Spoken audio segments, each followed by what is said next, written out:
Magandang buhay kabayan! Ngayon, tatalakayin natin ang 5 negosyo na pwede mong simulan sa maliit na kapital, kasama ang mga tips kung paano ito palaguin. Una sa listahan, ang online retail business. Magbenta ng mga unique na produkto online. Pwede ka magbenta sa mga online platform kayaga ng Facebook, Lazada, Shopee at iba pa. Ilang mga tips para lumago ang online retail business. Una, mag-invest sa magandang photography ng produkto. Pangalawa, gumamit ng social media marketing. Pangatlo, magbigay ng mahusay na customer service. Pangalawa, food delivery service business.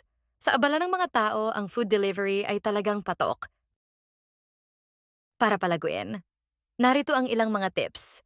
Una, makipagtulungan sa mga lokal na restaurant. Pangalawa, mag-alok ng mga promo at discounts. Pangatlo, gumamit ng feedback para sa patuloy na pag-improve. Para sa ikatlong business idea, mobile car wash. Kailangan lang ng basic equipment at dalhin ang mga equipment sa lugar o bahay ng nagpapa-car wash. Ilang mga tips para sa business na ito.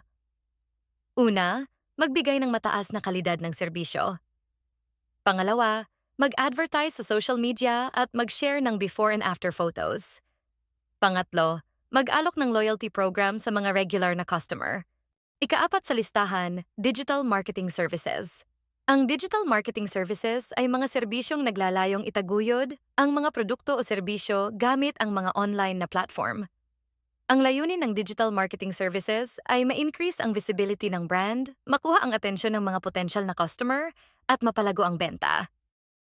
Narito ang mga tips para mapalago ang business na to. Una, bumuo ng portfolio ng mga successful campaigns.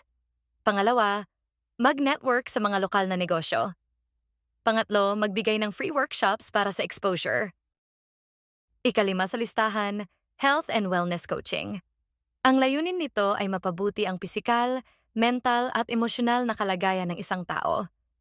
Ang health and wellness coaching ay isang holistic approach na nakatuon sa kabuuang kalusugan at hindi lamang sa pisikal na aspeto. Kaya't anong negosyo ang nais mong simulan?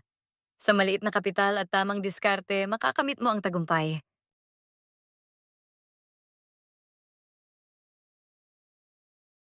Salamat sa panonood!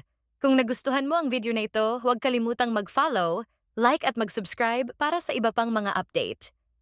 Ingat at kita-kits sa susunod na video.